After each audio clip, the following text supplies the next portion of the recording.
Video में आगे बढ़ने से पहले एक रिक्वेस्ट है, ये हमारे और भी दो चैनल है, इन दोनों का लिंक आपको इस वीडियो के डिस्क्रिप्शन में मिल जाएगा। प्लीज़ ये दोनों चैनल भी सब्सक्राइब कर लेना। यहाँ पर भी डेली मैं आप लोगों के लिए शेयर बाजार से कनेक्टेड वीडियो पोस्ट करता रहता हूँ।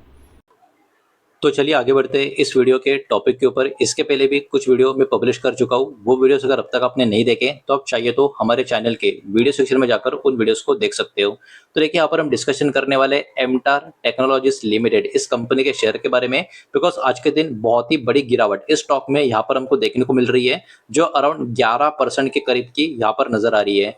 6,325 रुपए के करीब इसका आज का क्लोजिंग आपको नजर आएगा और अराउंड 800 पॉइंट के करीब का फॉल इंट्राडे में इस स्टॉक में हमको यहाँ पर नजर आ रहा है। जाते जाते एकदम हल्का सा रिकवरी इस स्टॉक में देखने को मिला है, वरना एक टाइम पे 12 से लेके 13% का गिरावट भी इस स्टॉक में इंट्राडे में हमको यहाँ पर देखने को मिल रहा था।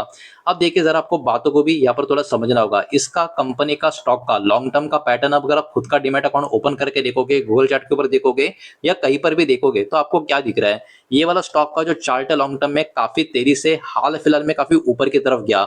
शार्प अपसाइड हमको काफी कम टाइम में देखने को मिली है। तो वैल्यूएशन का भी कहीं ना कहीं एक पंगा अभी के टाइम पे इस स्टॉक में हमको देखने को मिल रहा था। और ऊपर से जो खबर अब इस कंपनी के बारे में जो मार्केट में आ चुकी है, उसके कारण कहीं ना कहीं स्टॉक में वैल्यूएशन का फियर पहले से था, लेकिन इस खबर के वजह से स्टॉक में वो फियर कहीं ना कहीं सेलिंग में भी कन्वर्ट होता हुआ हमको देखने को मिला है।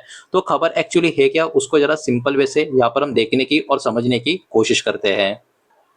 तो अब चलिए आगे बात कर लेते हैं उस रिपोर्ट के बारे में, उस खबर के बारे में जिसके कारण स्टॉक में आज के दिन काफी बड़ी गिरावट या इंट्राडे पे बड़ा फॉल देखने को मिला है। तो देखिए ये फॉल तब आया जब मार्केट में इस कंपनी के कनेक्शन में कुछ चिंता का विषय निकल कर आया। बिकॉज इसका जो कनेक्शन है एक बहुत ही बड़ा डेटा सेंटर का जो प्रोजेक्ट है उससे कनेक्टेड आपको देखने को मिलेगा। इसमें जो की कस्टमर अगर हम देखें, ब्लूम एनर्जी का नाम यहाँ पर आपको देखने को मिलेगा।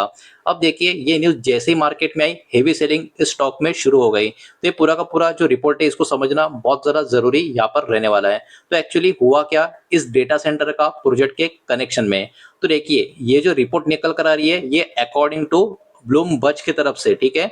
अब यहाँ पे जो क्रोसे एनर्जी सिस्टम जो है, इन्होंने एक्चुअली अपना जो काम है पॉज किया है। जो प्रपोज था 1.8 गीगावाट का जो डेटा सेंटर का कैंपस था यूएसए का जो लोकेशन है वहां पर, तो एक्चुअली वहां पर इन्होंने अपना कामकाज पॉज यानी रोका दिया है। यानी डेटा सेंटर का जो कामकाज था वो रुक गया। अभी आप लोग सोचिए उन्होंने रुका दिया तो एमटर का क्या कनेक्शन है।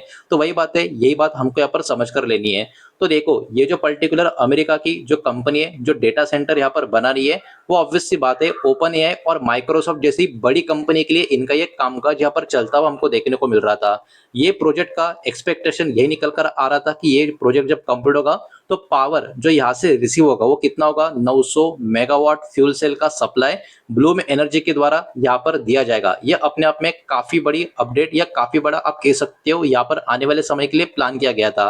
अब देखिए बिकॉज ये कंस्ट्रक्शन का जो कामकाज है अभी के टाइम क्या हो गया, रुक गया।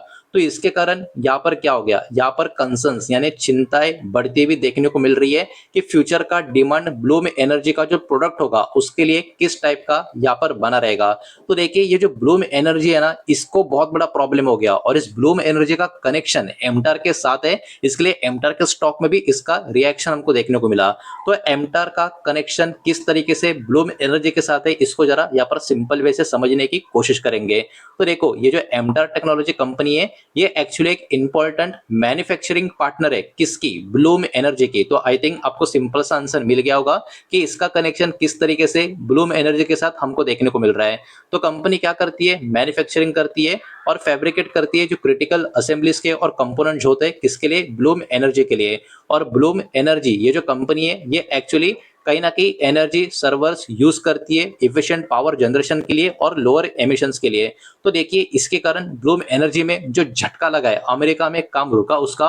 और क्योंकि ये ब्लूम एनर्जी का कनेक्शन एमटार के साथ है, बिकॉज एमटार इस कंपनी का एक इंपॉर्टेंट मैन्युफैक्चरिंग पार्टनर है, इसके कारण ब्लूम एनर्जी के साथ साथ ये वाला झटका एमटार का कंपनी को भी लगा है, जिसका रिएक्शन आज के दिन एमटार के स्टॉक में भी बड़ी और भारी गिरावट में हमको यहाँ पर देखने को मिला है। अब देखिए ब्लूम एनर्जी क्यों इतना इंपॉर्टेंट है एमटार के लिए, ये भी थोड़ा समझ कर लेना होगा। एमटार एक्चुअली सप्लाई करता है हॉट बॉक्सेस ब्लूम एनर्जी को मोर देन 9 ईयर्स, मतलब पिछले 9 साल या उससे भी ज्यादा टाइम से ये हॉट बॉक्सेस ब्लूम एनर्जी को यहाँ पर शेयर करता है। मतलब इनका जो लेन देन का काम है पिछले बहुत सालों से दोनों का होता आपको नजर आएगा।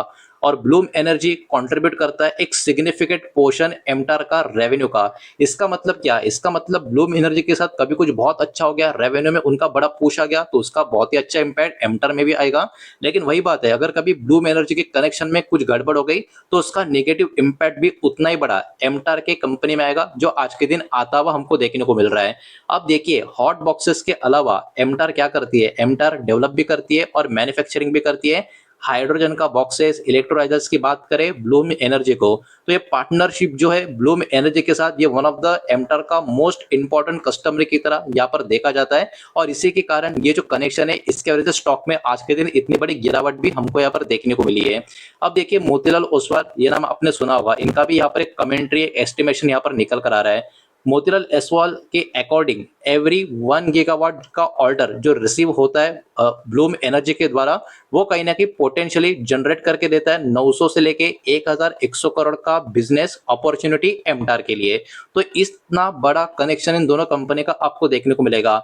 तो अगर ब्लूम एनर्जी सिक्योर करता है 3 गीगावाट से लेके 5 गीगावाट का किसी भी टाइप का नया ऑर्डर अगले 3 से लेके 5 सालों में, तो एक्चुअली एमटार को उसका पोटेंशियली एक बहुत ही बड़ा ऑर्डर भी मिल सकता है 2700 लेके 5300 करोड़ के आसपास का। तो आप देख सकते हो, दोनों कंपनी का जो कनेक्शन है वो सिर्फ नाम का कनेक्शन नहीं है, नंबर्स, रेवेन्यू और बहुत सारी चीजों का बड़े लेवल का कनेक्शन यहाँ पर आपको देखने को मिलेगा। तो कहीं ना कहीं इन सब चिंता के वजह से ही आज के दिन इतना बड़ा इंपैक्ट स्टॉक में आता हमको देखने को मिला है। तो देखिए, आज के दिन का जो मेन फॉल हमको देखने को मिल रहा है उसमें एमटार का, बिकॉज यहाँ पर जो कनेक्शन है, जो इन्वॉल्व है ब्लूम एनर्जी के साथ, जो डेटा सेंटर प्रोजेक्ट का बिजनेस में इन्वॉल्व है, इसके कारण जो चिंता का विषय था, इसके कारण हमको इसके ऊपर इंपैक्ट आता हुआ देखने को मिला है। ब्लूम एनर्जी एक इंपॉर्टेंट कस्टमर होने के नाते एमटार का इन्वेस्टर्स का काफी क्लोजली ध्यान, जो भी डेवलपमेंट होगा फ्यूचर बिजनेस का अफेक्शन या अपॉर्चुनिटीज का, उसके ऊपर भी यहाँ पर बना रह सकता है। हालांकि लॉन्ग टर्म का जो इंपैक्ट होगा वो डिपेंड होगा किस टाइप का फ्यूचर का ऑर्डर फ्लो और प्रोजेक्ट का एग्जीक्यूशन ब्लूम एनर्जी के द्वारा यहाँ पर किया जाता है। अब चलिए आगे बढ़ते हैं और भी कुछ डेटा इस कंपनी का थोड़ा बहुत यहाँ पर हम देखने की, समझने की कोशिश करते हैं। लेकिन उसके पहले वीडियो को प्लीज लाइक कर देना, वीडियो को शेयर कर देना। पहली बार चैनल पर आ चुके हो तो चैनल को भी सब्सक्राइब जरूर कर देना। अब देखिए, एमटार कंपनी की बात करें, एक स्मॉल कैप कंपनी आपको नजर आएगी, 19,364 करोड़ के आसपास का इसका मार्केट कैप है। स्टॉक का पी आप देख सकते हो 197 के करीब आपको देखने को मिलेगा। और इंडस्ट्री का पी कितना है? इंडस्ट्री का पी आपको देखने को मिलेगा 60 के करीब का। मतलब इंडस्ट्री का पी के कंपेयर में स्टॉक का पी अभी के टाइम 2-3 टाइम्स ऊपर की तरफ है। मतलब जितना इंडस्ट्री में डिमांड चल रहा है, स्टॉक का डिमांड उससे भी काफी ऊपर की तरफ देखने को मिल रहा है। इतना ही नहीं, कंपनी का प्रमोटर का होल्डिंग आप देख सकते हो, प्लेज परसेंटेज 9% के करीब है। इसका मतलब ये होता है कि प्रमोटर ने अपने हर 100 में से 9 शेयर कहीं ना कहीं गिरवी रखे हैं। इसके अलावा कंपनी का टोटल असेट भी ठीक ठाक है, 1744 करोड़ के आसपास का कंपनी का टोटल असेट का नंबर यहाँ पर हमको देखने को मिल रहा है। थोड़ा आगे बढ़ते हैं, चेक कर लेते हैं कंपनी का प्रॉफिट एंड लॉस का data. Stand dollar number check करेंगे, जो भी नंबर होंगे यहाँ पर करोड़ में होने वाले हैं। और 2023, 24, 25, 26 यानी पिछले 4 साल का, हर एक साल का जो कंपनी का नेट प्रॉफिट का डेटा होगा वो यहाँ पर फटाफट चेक करेंगे। तो देखिए, 4 साल पहले कंपनी का प्रॉफिट था 104 करोड़ का, उसके बाद कंपनी का प्रॉफिट कम हो गया 56 करोड़, उसके बाद और भी कम हो गया 54 करोड़। लेकिन पिछला फाइनेंशियल ईयर का जो नंबर आ चुका है उसके हिसाब से कंपनी का प्रॉफिट अभी 95 करोड़ के आसपास आ चुका है। तो ये कंपनी, ये लॉस वाली कंपनी नहीं है, ये बात अच्छी है। लेकिन ये कंपनी, इसको हम प्रॉफिट ग्रोइंग कंपनी लगातार हो रही है ऐसा बोल नहीं सकते, बिकॉज पिछले 4 में से 3 साल कंपनी का प्रॉफिट धीरे धीरे करके नीचे आ रहा था। लेकिन अभी इस साल कंपनी का जो प्रॉफिट पोस्ट है, मतलब पिछले साल का नंबर, वो कंपेयर टू प्रीवियस ईयर काफी अच्छा हुआ है। अगर अगला 1 साल 2 साल ऐसे ही ऊपर की तरफ नंबर चला गया तो फिर से कंपनी प्रॉफिट ग्रोइंग कंपनी की तरह यहाँ पर हमको देखने को मिल सकती है। बढ़ते आगे चेक कर लेते हैं कंपनी का शेयर होल्डिंग पैटर्न का डेटा। देखिए, मार्च 2026 का लेटेस्ट पैटर्न यहाँ पर मैं आपके सामने प्रेजेंट कर रहा हूँ। इसमें प्रमोटर की होल्डिंग 30.44% की आपको नजर आएगी। और इसमें आप देख सकते हो, जैसे हमने देखा था, प्लेज प्रमोटर होल्डिंग भी अराउंड 9% के आसपास की है। कोई बहुत बड़ी प्लेज होल्डिंग नहीं, लेकिन है, इस बात को भी यहाँ पर आप ध्यान में रखें। प्रमोटर की होल्डिंग थोड़ी थोड़ी कम होती हुई नजर आ रही है पिछले कुछ क्वार्टर्स में। एफएस की होल्डिंग की बात करो तो एफएस की होल्डिंग पिछले 3 क्वार्टर में लगातार ऊपर की तरफ जाते हुए आपको नजर आएगी। तो प्रमोटर का एकदम छोटा छोटा स्टेक कम हो रहा है, लेकिन एफएस का काफी बड़ा बड़ा स्टेक लगातार ऐड हो रहा है। डीएस की होल्डिंग की बात करें, डीएस की होल्डिंग में अप्स एंड डाउन हमको देखने को मिल रहे हैं, लेकिन ओवरऑल अभी भी होल्डिंग काफी अच्छी है 27.66% की। और पब्लिक की होल्डिंग भी कहीं ना कहीं लगातार कम होती जा रही है। तो देखिए, पिछले 3 क्वार्टर में जो ज्यादा होल्डिंग कम हुई है वो पब्लिक की होल्डिंग है, कम हुई है, और एफएस की होल्डिंग काफी ज्यादा बढ़ी है। प्रमोटर की हल्की हल्की होल्डिंग कम हुई है और डीएस की थोड़ी अप्स एंड डाउन चल रही है, लेकिन ओवरऑल 75% के करीब का स्टेक अभी भी 3 बड़े प्लेयर्स प्रमोटर, एफएस, डीएस के पास है। ये बात भी कहीं ना कहीं यहाँ पर आपको ध्यान में रखनी चाहिए।